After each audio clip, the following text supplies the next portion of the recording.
안녕하세요. 저는 올해 55세 평범한 회사원입니다. 30년간 한 회사를 다니며 묵묵히 가정을 지켜온 평범한 남자라고 생각했어요. 말은 많지 않은 편이지만 행동으로 보여주는 것이 제 방식이었거든요. 새벽 6시에 일어나 출근해서 밤늦게 들어오는 일상을 26년간 반복하면서도 불만 한 번 표현한 적이 없었습니다. 하지만 제 인생이 그리 평범하지만은 않았네요. 결혼 26년째 되던 해봄, 아내에게서 알게 된 진실 하나가 제 모든 것을 바꿔놓았거든요. 다른 남성들처럼 화를 내거나 복수를 계획하지는 않았습니다. 그저 조용히 깔끔하게 정리했을 뿐이에요. 지금 돌이켜보면 그때의 선택이 옳았던 것 같습니다. 분노와 원망 대신 담담함을 택했던 52세 봄의 이야기를 들려드리겠습니다.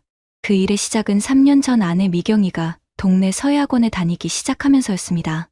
당시 나는 49세, 회사에서 부장으로 승진한 지 2년 차였어요. 아들 현수는 대학교 1학년, 딸 지은이는 고등학교 3학년이었습니다.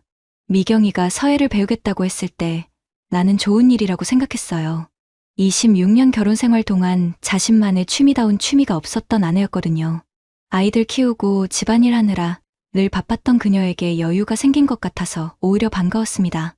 매주 화요일과 금요일 오후 2시부터 4시까지 미경이는 성실하게 학원에 다녔어요. 처음에는 붓을 제대로 잡지도 못한다며 투덜거렸는데 몇 달 지나니 제법 글씨 쓰는 모습이 재미있어 보였습니다. 집에서도 연습용 화선지를 펼쳐놓고 이런저런 글자를 써보더라고요. 미경이는 원장님이 정말 잘 가르쳐 주시고 인격적으로도 훌륭한 분이라며 칭찬했어요. 학원 원장 이야기를 할 때면 표정이 밝아졌습니다.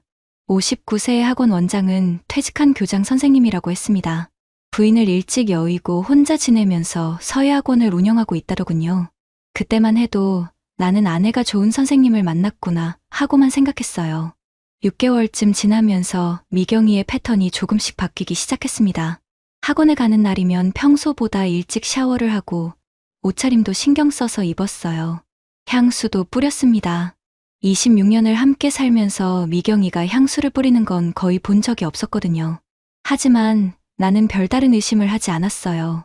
원래 말이 많은 편이 아니라서 아내에게 이것저것 묻지도 않았습니다. 그냥 취미생활하는 아내를 위해 조용히 지켜봐 주는 것이 남편의 역할이라고 생각했어요. 그때만 해도 그 조용함이 나중에 어떤 결과를 가져올지 전혀 몰랐습니다. 1년이 지나면서 미경이의 변화는 더욱 뚜렷해졌습니다. 서예학원에서 돌아오는 날이면 표정이 유난히 밝았어요. 저녁 준비를 하면서도 콧노래를 부르고 평소보다 말도 많아졌습니다. 그런데 그 이야기의 중심에는 항상 원장님이 있었어요. 원장님이 글씨가 많이 늘었다고 칭찬해줬다는 이야기, 차 한 잔 대접해주시면서 인생 이야기를 많이 해주셨다는 이야기, 원장님이 추천해주신 책이 정말 좋다는 이야기들이었습니다. 나는 여전히 조용히 듣기만 했습니다. 30년 회사 생활을 하면서 체득한 것이 있다면 성급하게 판단하지 않는다는 것이었어요. 충분히 관찰하고 확신이 설 때까지 기다리는 것이 내 방식이었거든요. 그런데 조금씩 이상한 점들이 눈에 띄기 시작했어요. 미경이가 휴대폰을 보는 시간이 늘어났습니다. 카카오톡 메시지가 올 때마다 얼굴에 미소가 번졌다가 내가 보고 있다는 걸 알아차리면 재빨리 표정을 바꿨어요. 화장실에 갈 때도 휴대폰을 가져가고 잠들 때까지 메시지를 확인했습니다. 옷장도 달라졌어요. 예전에는 편한 옷 위주로 입었는데 어느 순간부터 색깔 있는 옷들이 늘어났습니다. 화장품도 새로 샀더라고요. 26년 결혼 생활 동안 비비크림 정도만 발랐던 아내가 파운데이션과 립스틱까지 사용하기 시작했어요. 어느 날 저녁 조심스럽게 요즘 화장품을 바꿨냐고 물어봤습니다. 미경이는 학원에서 만난 언니들이 추천해줘서 새로 샀다고, 나이 들수록 관리를 해야 한다고 언니들이 말해서 그랬다고 대답했어요. 미경이의 대답은 자연스러웠어요. 하지만 그녀가 대답할 때 시선이 살짝 흔들렸다는 걸 놓치지 않았습니다. 30년간 숱한 협상과 회의를 겪으면서 사람의 표정과 시선을 읽는 데는 어느 정도 자신이 있었거든요. 그날 밤 나는 침대에 누워서 생각했어요. 혹시 내가 너무 예민한 건 아닐까? 26년을 함께 산 아내가 설마 그럴 리는 없을 텐데. 하지만 마음 한구석에서는 작은 불안이 자라나고 있었습니다. 그 불안을 애써 무시하려 했지만 점점 퍼져만 갔어요. 결정적인 순간은 작년 10월의 어느 토요일 오후였습니다. 미경이는 학원 전시회 준비를 도와주러 간다며 일찍 나갔어요. 아이들도 각자 약속이 있어서 집에 혼자 있게 됐습니다. 그날 따라 방 정리를 하고 싶은 마음이 들었어요. 평소에는 미경이가 다 했는데 가끔씩 내가 직접 해보면 아내의 수고를 조금이나마 덜어줄 수 있을 것 같았거든요. 옷장부터 시작해서 서랍장, 화장대까지 차례로 정리했습니다. 화장대 서랍을 정리하던 중 이상한 상자 하나를 발견했어요. 작은 보석함 크기의 예쁜 상자였는데 26년 결혼 생활에서 한 번도 본 적이 없는 것이었습니다. 호기심에 열어봤는데 그 안에 있던 것들이 내 마음을 얼어붙게 했어요. 편지가 3통 있었습니다. 정성스럽게 쓴 손글씨였는데 서예 연습용이 아니라 누군가에게 보내려고 쓴 편지 같았어요. 첫 번째 편지를 펼쳐보는 순간 나는 모든 걸 알 수 있었습니다. 편지에는 원장님을 생각하며 글을 쓴다는 내용, 집에 돌아와서도 자꾸 원장님 생각이 난다는 내용, 이런 감정을 가져도 되는 건지 모르겠지만 원장님과 함께 있을 때가 가장 행복하다는 내용이 적혀 있었어요. 편지는 거기서 끝나지 않았어요. 2번째, 3번째 편지로 갈수록 내용은 더욱 구체적이고 애절해졌습니다. 편지 날짜를 보니 8개월 전부터 시작된 것이었어요. 그리고 상자 안에는 편지 외에도 작은 선물들이 있었습니다. 손수건, 펜, 책갈피 같은 것들이었어요. 나는 그 자리에 털썩 주저앉았습니다. 하지만 이상하게도 분노보다는 역시 그랬구나 하는 체념이 먼저 들었어요. 지난 1년간 조각조각 모았던 퍼즐이 마침내 완성된 기분이었습니다. 26년, 그 긴 시간 동안 나는 무엇이었을까? 새벽 6시에 일어나 밤늦게 들어와도 한 번도 불평하지 않았던 남편. 아이들 교육비와 생활비를 벌기 위해 주말에도 일했던 아버지. 그런 내가 아내에게는 그저 공기 같은 존재였던 걸까? 상자를 다시 정리하면서 나는 결심했습니다. 감정적으로 대응하지 않겠다고. 소리 지르거나 따지지 않겠다고. 조용히, 깔끔하게 이 상황을 정리하겠다고. 그것이 52세 중년 남자가 지켜야 할 마지막 품격이라고 생각했어요. 그날 밤 미경이가 집에 돌아왔을 때 나는 평소와 다름없이 행동했습니다. 저녁 식사를 함께하고 TV를 보고 일찍 잠자리에 들었어요. 하지만 속으로는 수많은 생각들이 교차하고 있었습니다. 다음날 일요일, 나는 홀로 산책을 나갔어요. 집 근처 공원을 걸으면서 26년 결혼 생활을 되돌아봤습니다. 언제부터 우리 사이가 이렇게 멀어졌을까? 내가 너무 일에만 매달려서 아내의 마음을 제대로 챙기지 못했던 건 아닐까? 하지만 후회만 하고 있을 수는 없었어요. 이미 벌어진 일이었고 이제는 어떻게 마무리할 것인가를 결정해야 했습니다. 나는 몇 가지 원칙을 세웠어요. 첫째, 감정적으로 대응하지 않는다. 소리 지르거나 추궁하지 않는다. 둘째, 아이들 앞에서 추태를 보이지 않는다. 부모의 문제가 아이들에게 상처가 되어서는 안 된다. 셋째, 조용히, 깔끔하게 정리한다. 주변 사람들에게 민폐를 끼치지 않는다. 월요일부터 나는 조용히 준비를 시작했어요. 먼저 회사 근처 법률사무소를 찾아갔습니다. 이혼 전문 변호사에게 상담을 받으면서 필요한 절차들을 알아봤어요. 변호사는 재산분할과 위자료 문제, 그리고 자녀들의 양육권에 대해 설명해줬습니다. 변호사는 증거가 있으면 유리하게 진행될 수 있다고 설명했어요. 변호사의 말에 나는 편지 이야기를 했습니다. 하지만 복수가 목적이 아니었어요. 그저 정당한 절차를 통해 깔끔하게 정리하고 싶을 뿐이었습니다. 그 주에 나는 은행에도 갔습니다. 공동 명의로 되어 있는 계좌들을 정리하고 적금과 보험 등을 점검했어요. 부동산 등기부등본도 떼어보고 아이들 교육비 계획도 다시 세웠습니다. 모든 것을 혼자서 조용히 진행했어요. 미경이는 여전히 아무것도 모르고 있었습니다. 화요일과 금요일에는 어김없이 서예학원에 갔고 돌아와서는 평소와 다름없이 저녁을 준비했어요. 하지만 나는 이제 그녀의 모든 행동이 다르게 보였습니다. 학원에 가기 전 화장하는 모습, 휴대폰을 보며 미소 짓는 표정. 모든 것이 이제는 이해됐어요. 2주간의 준비 과정에서 나는 한 번도 감정적으로 흔들리지 않았습니다. 30년 회사 생활이 내게 준 선물이었어요. 감정보다는 이성으로, 충동보다는 계획으로 일을 처리하는 습관 말이에요. 이제 마지막 단계만 남았습니다. 변호사와의 2번째 상담에서 나는 구체적인 계획을 세웠습니다. 조정을 통한 협의이혼을 추진하기로 했어요. 재판까지 가지 않고 서로 합의하에 깔끔하게 정리하는 것이 목표였습니다. 이혼 사유가 명확하시니까 조정에서 유리한 위치에 계실 겁니다. 하지만 상대방도 변호사를 선임할 가능성이 높으니 준비는 철저히 하셔야 해요. 변호사의 조언에 따라 나는 증거들을 체계적으로 정리했습니다. 편지들을 복사해두고 미경이의 행동 변화를 시간순으로 기록했어요. 하지만 이 모든 것이 복수를 위한 게 아니라 정당한 절차를 위한 것임을 스스로에게 계속 확인시켰습니다. 회사에서도 조용히 준비를 했어요. 부서장에게 개인적인 문제로 잠시 휴가가 필요할 수도 있다고 미리 이야기해뒀습니다. 30년간 성실하게 일해온 덕분에 상사들의 이해를 구하는 것은 어렵지 않았어요. 부서장은 무슨 일인지는 묻지 않겠다면서 언제든 도움이 필요하면 말하라고 배려해줬습니다. 부서장의 배려가 고마웠어요. 이런 때 평소의 신뢰 관계가 얼마나 중요한지 새삼 깨달았습니다. 가장 고민되는 건 아이들이었어요. 현수는 대학교 1학년, 지은이는 이제 막 고등학교를 졸업한 상태였습니다. 부모의 이혼이 아이들에게 어떤 영향을 미칠지 생각하니 마음이 무거웠어요. 그래서 나는 아이들과 개별적으로 시간을 보내기 시작했습니다. 현수와는 주말에 등산을 가고 지은이와는 카페에서 차를 마시며 대화를 나눴어요. 이혼 이야기를 하기 위한 것이 아니라 평소 바빠서 제대로 나누지 못했던 이야기들을 하고 싶었거든요. 지은이가 조심스럽게 요즘 표정이 좀 어두워 보인다며 회사 일이 힘드냐고 물었습니다. 나는 나이가 들어서 그런 것 같다며 지은이는 대학생활 적응을 잘하고 있냐고 되물었어요. 나는 아이들에게 거짓말을 하고 싶지 않았지만 아직은 때가 아니라고 생각했어요. 모든 준비가 끝나고 미경이와 이야기를 나눈 후에 아이들에게 설명하는 것이 순서라고 판단했습니다. 3주차가 되면서 나는 마지막 점검을 했어요. 법적 준비는 완료됐고 경제적 정리도 끝났습니다. 아이들의 교육비는 이미 따로 적립해뒀고 새거주지도 알아봐뒀어요. 이제 정말 마지막 단계만 남았습니다. 그 과정에서 한 번도 미경이를 원망하거나 분노하지 않았다는 게 스스로도 신기했어요. 그저 담담하게 해야 할 일을 하나씩 처리해 나갈 뿐이었습니다.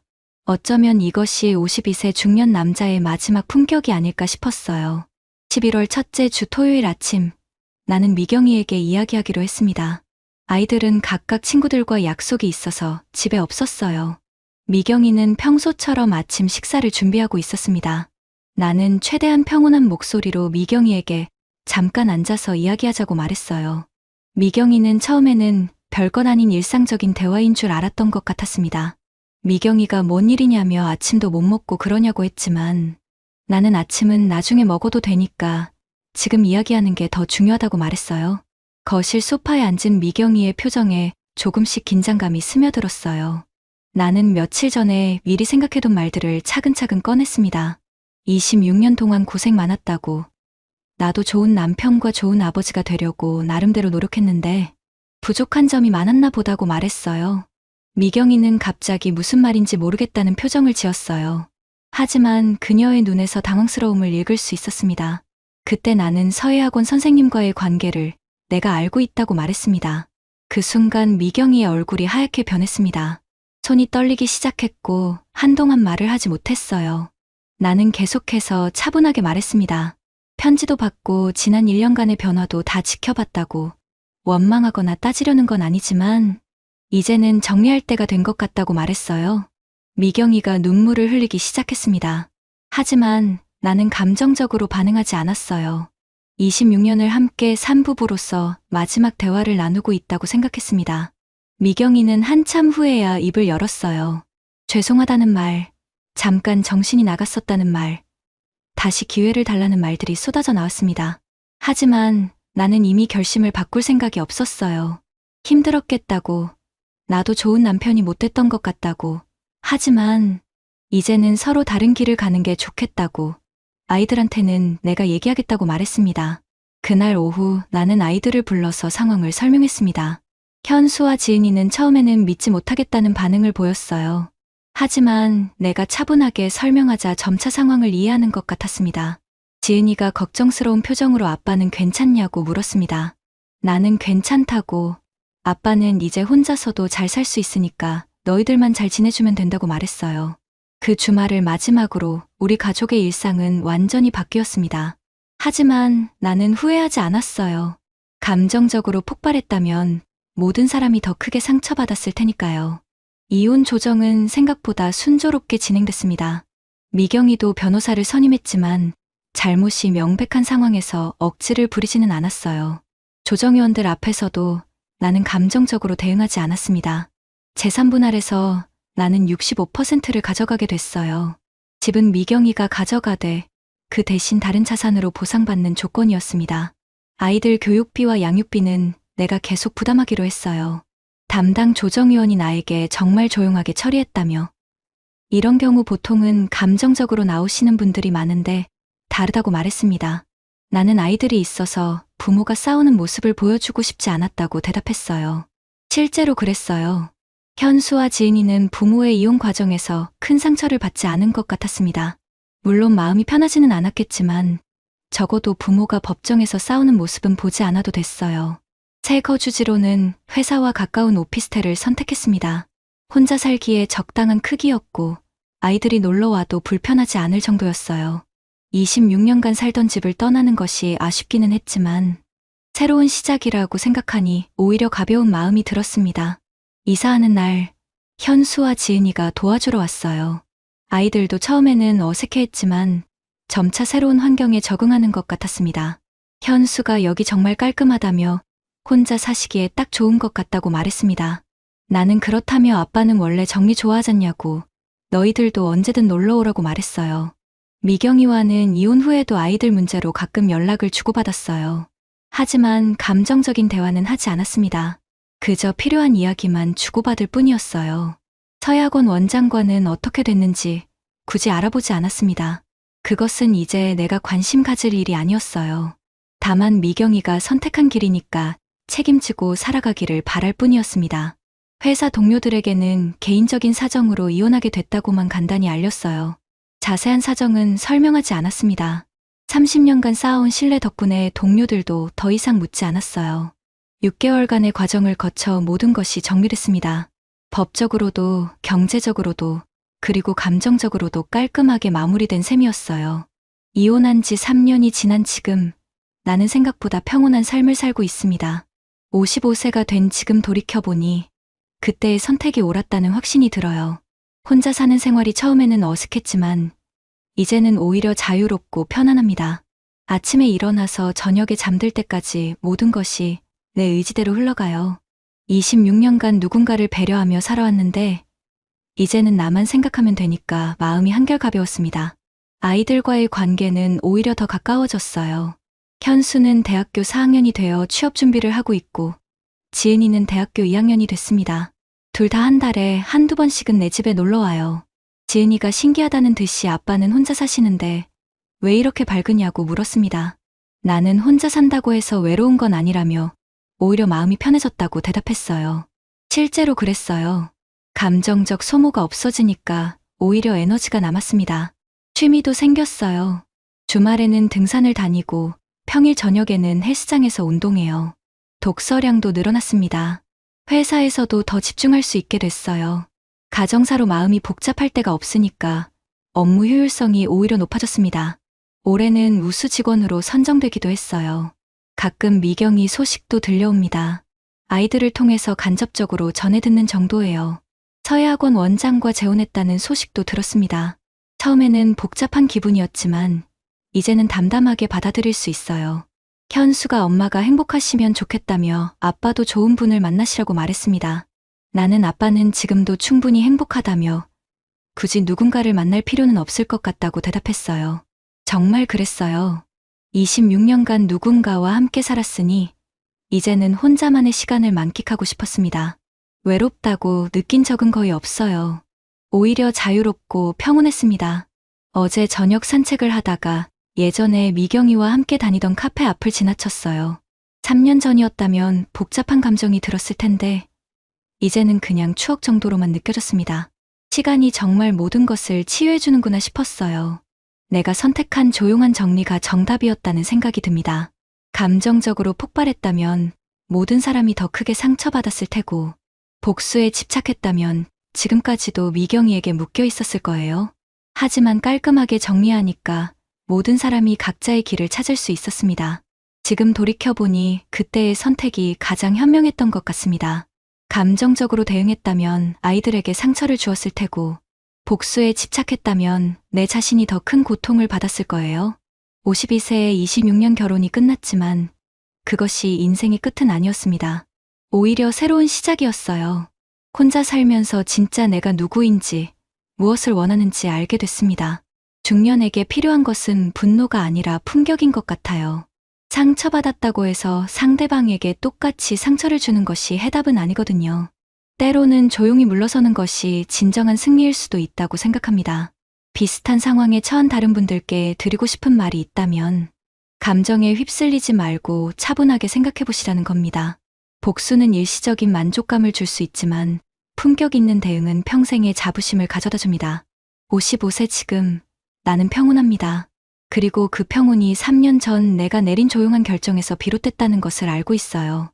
구독자님들, 오늘 사연 댓글로 공유해 다른 분들과 함께 의견 나눠보세요.